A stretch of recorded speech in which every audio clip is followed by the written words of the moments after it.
மாறுபட்ட திரிகோணாசனாக்கள். முதலில் 2 கால்களையும் சேர்த்து ஒட்டி வச்சு நின்றுட்டு குதித்து பிரிச்சுட்டு வலது காலை வெளிப்புறமாக திருப்பி இடது காலை முன்புறமாக வச்சுக்கிட்டு அப்படியே கைகளை ஷோல்டர் லெவலில் வச்சு குனிஞ்சு வலது கால் பக்கம் வலது கையை வைக்கணும்.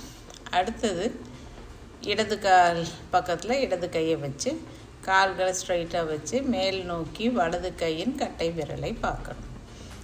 அடுத்த பயிற்சிக்கு திரும்பவும் வலது புறம் கையை கொண்டாந்து வச்சுட்டு வலது கால் விரல்களை தூக்கி கால் குதிங்கால் மேலே நிற்கணும். இதே பயிற்சியை இடது புறமும் செய்யுங்க. இடது கால் பக்கம் கையை கொண்டு போய் வச்சுட்டு அதுக்கப்புறமா இடது கால் விரல்களை தூக்கி குதிங்கால் மேலே நின்றுக்கணும். இது 2வது பயிற்சி. 3வது பயிற்சிக்கு கால்களை சேர்த்து வச்சு திரும்ப குதித்து பிரிச்சுட்டு கையை கொண்டு போய் வலது கையை பாதத்துக்கு அருகில் வச்சுட்டு இடது கையை இடுப்பில் வச்சு வலது தொடை மேலே கொண்டு வந்து வைங்க. அதையே மாற்று பக்கத்துலேயும் பண்ணுங்கள். இடது கையை காலுக்கு பக்கத்தில் வச்சுட்டு வலது கையை பின்புறமாக கொண்டு போய் இடது தொடை மேலே கொண்டாந்து வைங்க. 4வது பயிற்சிக்கு திரும்பவும் கால்களை குதித்து பிரித்து வலது காலை வெளிப்புறம் நீட்டிட்டு இடது காலை முன்னாடி நீட்டிக்கிட்டு அப்படியே குனிஞ்சு வலது கையை பாதத்துக்கு அருகில் வச்சுட்டு இடது கையை இடுப்பு மேலே கொண்டு போய் வச்சுக்கோங்க. பார்வையை இடதுபுறமாக திருப்பிக்கங்க. அப்புறம் கைகளை, அதாவது வலது கையை காதோரம் ஒட்டி உங்களுடைய காலுக்கு பேரலாக வச்சுக்கோங்க. இதே பயிற்சியை இடது பக்கம் செய்யலாம். வலது பக்கம் செய்கிறத பின்னாடி இருந்து காட்டுறேன் பாருங்கள். கால்களை அகட்டி வச்சு நின்று வலது காலை வெளிப்புறம் திருப்பிட்டு கைகளை ஷோல்டர் லெவல் கொண்டு போய் அதுக்கப்புறம் குனிஞ்சு பாதத்துக்கு அருகில் வலது கையை கொண்டு போயிட்டு இடது கையை பின்னாடி கொண்டு போய் இடுப்பில் வச்சிடுங்க. அதுக்கப்புறம் வலது கையை தூக்கி காலுக்கு நேராக நீட்டிக்கங்க காதோரம் வச்சு.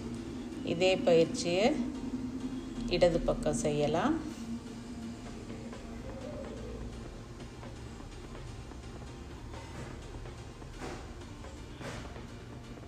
இந்த பயிற்சியை பின்புறமும் செஞ்சு காட்டுறேன்.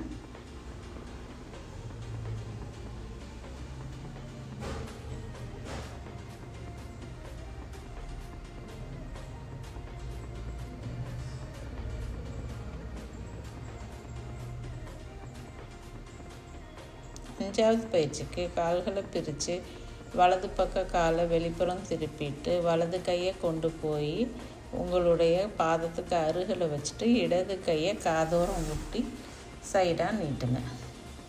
இதே பயிற்சியை லெஃப்ட் சைடும் பண்ணுங்க.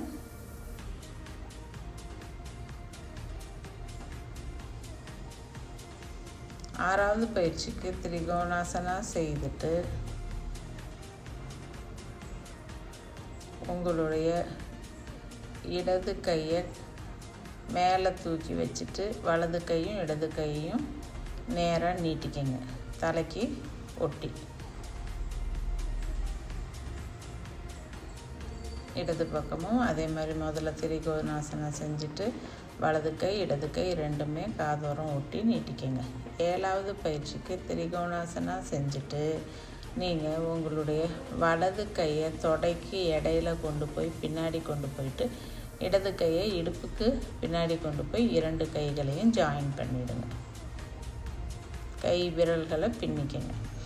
நெஞ்சை நிமித்தி தலையை மேலே தூக்கி பாருங்கள். அடுத்து சைடு மாற்றி பண்ணலாம். இடதுபுறம் காலை வெளிப்பக்கமாக திருப்பிட்டு திரிகோணாசனா செய்யுங்க.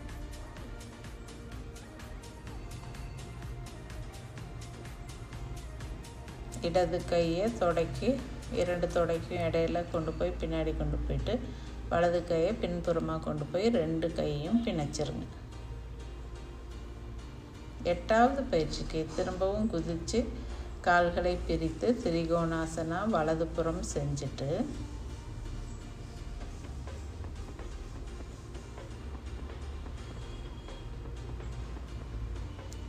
வலது கையை கொண்டு போய் இடது முட்டிக்காலை பிடிச்சிக்கோங்க. இடது கை காதோரம் ஒட்டி நேராக பாருங்கள். அடுத்த சைடுக்கு இடது காலை வெளிப்புறமாக திருப்பி இடது சைடு திரிகோணாசனா செஞ்சுட்டு இடது கையை எடுத்து வலது முழங்கால பிடிச்சிக்கிட்டு வலது கையை காதோரம் வச்சுக்கோங்க, இல்லாட்டி சீலிங்கை பார்த்து நீட்டிக்கோங்க. 9வது பயிற்சிக்கு இப்போ திரிகோணாசனா வலதுபுறம் செய்யணும். அதுக்கப்புறம் கைகள் இரண்டையும் பின்னாடி கொண்டு போய் அந்தந்த முழங்கையை, அதாவது மாற்று முழங்கை ரைட் சைடை லெஃப்ட் ஹேண்டால் பிடிக்கணும், லெஃப்ட் எல்போவை ரைட்டு ஹேண்டால் பிடிக்கணும். அதே பயிற்சி நான் பின்னாடியிருந்து செஞ்சு காட்டுறேன் பாருங்கள்.